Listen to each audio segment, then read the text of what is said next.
Hello everyone, welcome to the first episode of money magnet. मेरा नाम है मृदुल द्विवेदी। अगर मैं आपसे पूछूं कि सबसे ज्यादा कहानियां और इन्फॉर्मेशन आप किस बिजनेसमैन के बारे में जानते हैं, तो आपका जवाब क्या होगा? I can guess, chances are या तो रतन टाटा के बारे में या फिर धीरू भाई अंबानी के बारे में। But let me tell you something, most people are wrong about Ratan Tata, क्योंकि रतन टाटा बिजनेसमैन नहीं बल्कि एक इंडस्ट्रियलिस्ट थे। सी, बिजनेसमैन वो होते हैं जो गुड्स को खरीद के और बेच के या फिर कोई सर्विस प्रोवाइड करके प्रॉफिट कमाते हैं। एग्जाम्पल के लिए दुकानदार या शोरूम ओनर वो होते हैं बिजनेसमैन। लेकिन इंडस्ट्रियलिस्ट वो होते हैं जो गुड्स को मैन्युफैक्चर करने के लिए, लोगों को नौकरियां देने के लिए फैक्ट्री या कोई इंडस्ट्री सेटअप करते हैं और उनका मेन फोकस इनोवेशन पे होता है और वो ज्यादा विजनरी होते हैं बिजनेसमैन के कंपैरिजन में। दोस्तों, गुड्स यानी कि कोई भी ऐसा प्रोडक्ट जिसको टच किया जा सकता है और देखा जा सकता है, जैसे ग्रोसरीज, कपड़े, इलेक्ट्रॉनिक आइटम्स वगैरह वगैरह। और इंटरेस्टिंग बात क्या है कि हर इंडस्ट्रियलिस्ट बिजनेसमैन भी होता है, लेकिन हर बिजनेसमैन इंडस्ट्रियलिस्ट नहीं होता। और इंडस्ट्रियलिस्ट इकोनॉमी को इनोवेशन से ट्रांसफॉर्म करते हैं। अब आप सोच रहे होंगे कि ये वीडियो भी रतन टाटा के बारे में ही है और मैं ऐसा क्या ही बता दूंगा जो आपने पहले कभी नहीं सुना होगा। तो वीडियो को स्किप करते हैं और आगे बढ़ते हैं। लेकिन ये वीडियो वैसा बिल्कुल भी नहीं है जैसा आपने सोचा कि वही बोरिंग नेटवर्थ और बिजनेस की कहानी। दरअसल ये स्पेशल एपिसोड बेस्ड है उनके माइंडसेट और उनके कॉलेज के उन दिलचस्प किस्सों पर जो उनके कॉलेज के दोस्तों ने खुद बताए हैं। और दोस्तों का तो आपको पता ही है, वो सिर्फ अच्छी बातें तो नहीं ही बताते हैं। तो चलिए शुरू करते हैं। लेकिन सीधा उनके किस्सों पर आने से पहले उनके बारे में थोड़ा सा ब्रीफ कर देता हूँ, क्योंकि हो सकता है कि शायद कोई पहली बार ही रतन टाटा जी के बारे में सुन रहा हो। और रतन टाटा जी का नाम भारत में एक ऐसे इंसान के रूप में लिया जाता है जिन्होंने बिजनेस को नेशन बिल्डिंग और कंपैशन के साथ जोड़ दिया। 28 दिसंबर 1937 को बॉम्बे में जन्मे रतन टाटा का निधन 9 अक्टूबर 2024 को मुंबई में हुआ, जो कि 1991 से 2012 तक और फिर 2016-17 में इंटरिम पीरियड के लिए टाटा ग्रुप के चेयरमैन रहे। उनकी लीडरशिप में टाटा ग्रुप सिर्फ एक इंडियन बिजनेस हाउस रहने के बजाय एक ग्लोबल कॉन्ग्लोमरेट बना। साथ ही उनकी पहचान फिलैंथ्रोपी, एथिक्स और लॉन्ग टर्म विजन से बनी और उनका इम्पैक्ट कॉर्पोरेट बोर्डरूम से निकलकर मेरे और आप जैसे आम लोगों की जिंदगी तक पहुंचा। और शायद उसी इम्पैक्ट की वजह से ही जब 2024 में वो नहीं रहे तो ऐसा लगा कि देश खाली सा हो गया। ऐसा लगा कि जैसे घर का कोई बड़ा हमारे बीच से चला गया हो। रतन टाटा उस इंडस्ट्रियलिस्ट फैमिली से आते थे जिसे अक्सर इंडिया की कलेक्टिव कॉर्पोरेट और फॉर्मल बिजनेस की फर्स्ट फैमिली कहा जाता है। और उनके ग्रेट ग्रैंडफादर जमशेदजी टाटा ने 1868 में टाटा ग्रुप की फाउंडेशन रखी थी। आजादी के बाद इंडिया के नेशन बिल्डिंग फेज में टाटा स्टील जैसी कंपनीज ने एक बहुत बड़ी भूमिका निभाई थी। बाद में उनके अंकल JRD टाटा ने टाटा ग्रुप को नई ऊंचाइयों तक पहुंचाया। फिर चाहे वो टाटा कंसल्टेंसी सर्विसेज हो या टाटा मोटर्स हो या Tata Salt. Taj Mahal Palace Hotel जैसा आइकॉनिक होटल, इंडिया की national flag carrier airline Air India और लैक्मे जैसे ब्रांड्स टाटा लेगेसी के एग्जाम्पल हैं। एक और इंटरेस्टिंग बात, लैक्मे का नाम पहले लक्ष्मी कॉस्मेटिक्स था। एजुकेशन की बात करें तो रतन टाटा की स्कूलिंग बॉम्बे और न्यूयॉर्क दोनों ही जगह हुई। 1955 में उन्होंने न्यूयॉर्क सिटी से हाई स्कूल कंप्लीट किया और फिर कॉर्नेल यूनिवर्सिटी गए, जहां से 1962 में आर्किटेक्चर और बैचलर ऑफ साइंस की डिग्री ली। और जिन दिलचस्प किस्सों की बात हम ऊपर कर रहे थे वो यही हुए। उनके एक दोस्त गॉली रूट बताते हैं कि एक बार वो अपने दोस्तों के साथ रात में फ्रेटर्निटी हाउस गए। टाइम था लगभग रात के 2 बजे और उन लोगों ने देखा कि रात में कोई 2 बजे लाइब्रेरी में पढ़ रहा है मैगजीन। अंदर जाके देखा तो वो थे रतन टाटा। उन लोगों ने क्या किया कि रतन टाटा को किडनैप किया, उनके हाथ पांव बांध दिए। और बाद में क्या हुआ ये गॉली रूट ने खुद भी नहीं बताया। उनके एक और दोस्त पोरस अल्पाडवाला ने बताया कि कॉलेज के कुछ सालों बाद एक बार वो सब फिर से फ्रेटर्निटी हाउस गए, लेकिन उसका गेट बंद था। तो तीनों के तीनों, रतन टाटा जी, पोरस अल्पाडवाला और उनके एक और दोस्त, तीनों खिड़की से अंदर घुस गए। और जब अंदर गए तो वो बड़े खुश हुए रतन टाटा जी, लेकिन इतने में वहाँ के जो इंचार्ज थे वो आ गए और उन्होंने उन तीनों को पकड़ लिया।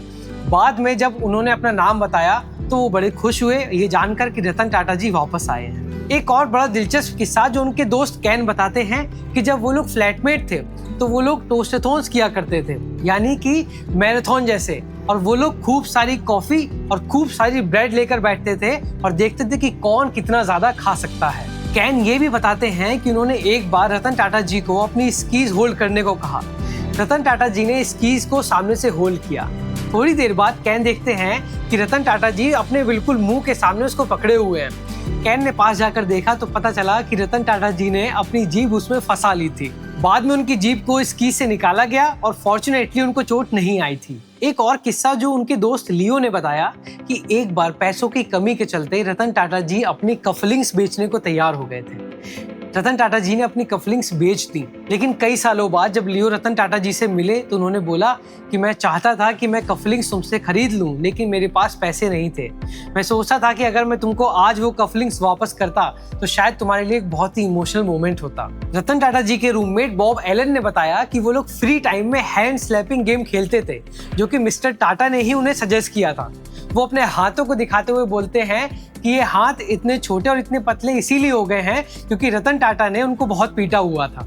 सैम बॉर्डमैन बताते हैं कि रतन टाटा जी के पास एक मर्सिडीज गाड़ी थी और वो उसका दरवाजा बंद करने के बारे में बहुत ही पर्टिकुलर थे।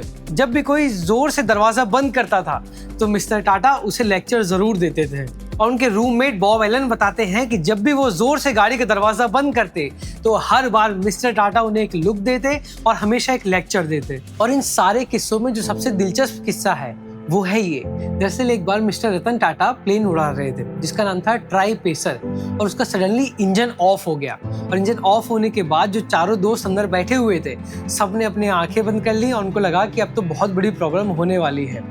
फिर मिस्टर रतन टाटा जी ने देखा कि वो एक ग्राउंड के पास पहुंच चुके हैं जहां वो लैंड कर सकते थे, बट उन्होंने देखा कि वहां पे लोग फुटबॉल खेल रहे थे और उनको लगा कि अगर यहाँ पे लैंड किया तो हो सकता है कुछ लोगों की डेथ हो जाए। फिर वो प्लेन को और आगे लेके गए और फॉर्चुनेटली हाइट ज्यादा होने की वजह से वो सेफली रनवे पर लैंड कर पाए। और इसके बाद वो इंडिया वापस आ गए और कॉलेज के बाद इंडिया लौटकर रतन टाटा ने सीधे किसी सीईओ जैसी पोस्ट से शुरुआत नहीं की, बल्कि टाटा ग्रुप के अलग अलग बिजनेसेस में ऑन ग्राउंड एक्सपीरियंस लिया। 1971 में वो national radio and electronics company के डायरेक्टर इंचार्ज बने और फिर धीरे धीरे लीडरशिप रोल्स में आगे बढ़े।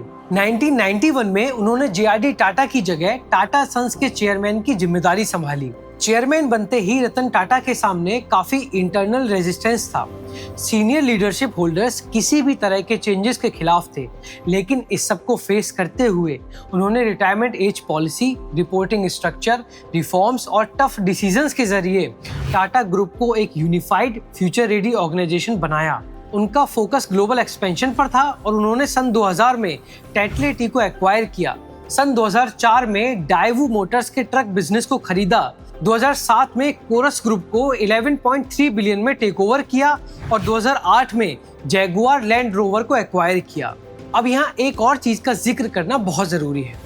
दरअसल रतन टाटा का एक सपना था कि इंडिया की हर मिडिल क्लास फैमिली के लिए सेफ और अफोर्डेबल कार बनाने का, और इसी विजन से 2008 में उन्होंने टाटा नैनो प्रोजेक्ट शुरू किया। पीपल्स कार के नाम से फेमस नैनो को इनिशियली 1 लाख प्राइस पॉइंट पर लॉन्च किया गया।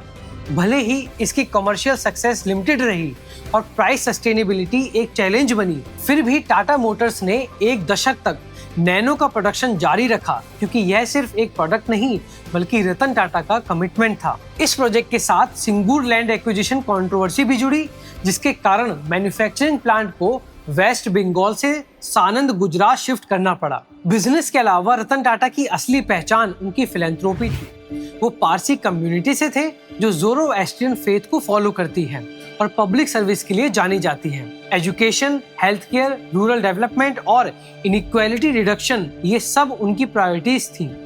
Cancer care hospitals, research centres और मेडिकल इंस्टीट्यूशंस में टाटा ट्रस्ट के थ्रू रतन टाटा ने मैसिव कंट्रीब्यूशन दिया। 2024 में असम में इंडिया की first indigenous semiconductor manufacturing facility की अनाउंसमेंट भी इसी लॉन्ग टर्म विजन का हिस्सा थी। ग्लोबल एजुकेशन इंस्टीट्यूशंस में भी टाटा लेगेसी साफ दिखती है। UC San Diego, Harvard business school, Cornell university, Carnegie Mellon university और MIT, इन सभी जगह टाटा डोनेशन से रिसर्च फैसिलिटीज, हॉल्स और स्कॉलरशिप्स एस्टेब्लिश किए गए। MIT का Tata centre for technology and design खास तौर पर लो इनकम और लो इलेक्ट्रिसिटी एक्सेस कम्युनिटीज के लिए सॉल्यूशंस पर काम करता है। इसी कंस्ट्रक्टिव फिलैंथ्रोपी के लिए टाटा फैमिली को 2007 में कार्नेगी मेडल ऑफ फिलैंथ्रोपी से नवाजा गया था। एयर इंडिया की वापसी रतन टाटा के लिए एक इमोशनल मोमेंट था। 2021 में टाटा ग्रुप ने एयर इंडिया को वापस एक्वायर किया, वही एयरलाइन जिसे JRD टाटा ने शुरू किया था और जो 1953 में नेशनलाइज्ड कर दी गई थी। और रतन टाटा के वर्ड्स में यह सिर्फ बिजनेस डिसीजन नहीं था, बल्कि लेगेसी को रिक्लेम करने की अपॉर्चुनिटी थी। रतन टाटा ने तब ओपनली कहा था कि आज अगर JRD टाटा होते तो बहुत गर्व महसूस करते। रतन टाटा को एनिमल्स, खासकर डॉग से गहरा लगाव था। बॉम्बे हाउस में स्टे डॉग्स के लिए कैनल और फ्री मूवमेंट की व्यवस्था हो या मुंबई में state of the art animal hospital, animal welfare उनकी लाइफ का पर्सनल मिशन था। ऐसा माना जाता है मिड 2024 में इनॉग्रेट हुआ एनिमल हॉस्पिटल उनका फाइनल ड्रीम प्रोजेक्ट था। अवार्ड्स और रिकॉग्निशन की बात करें तो पद्म भूषण और पद्म विभूषण के अलावा उन्हें UK, जापान, फ्रांस और ऑस्ट्रेलिया जैसे देशों से हाईएस्ट सिविलियन ऑनर्स भी मिले, जिनमें knight commander, knight grand cross, order of the rising sun, legion of honour और ऑर्डर ऑफ ऑस्ट्रेलिया शामिल हैं। और ये सम्मान उन्हें सिर्फ बिजनेस सक्सेस के लिए नहीं, बल्कि इंडिया के ग्लोबल इकोनॉमिक रिलेशंस को स्ट्रेंथन करने के लिए मिले थे। 9 अक्टूबर 2024 को रतन टाटा के निधन के साथ एक एरा का अंत हुआ, लेकिन उनकी legacy, ethical leadership, long term thinking, compassion और नेशन फर्स्ट माइंडसेट आज भी इंडिया के कलेक्टिव कॉर्पोरेट, फॉर्मल बिजनेसेस और मिलियंस ऑफ ऑर्डिनरी लाइफ्स को गाइड करते हैं। दोस्तों, इस पूरी जर्नी से रतन टाटा ने साबित कर दिया कि ट्रू लीडरशिप सिर्फ प्रॉफिट से नहीं, बल्कि पर्पस से बनती है।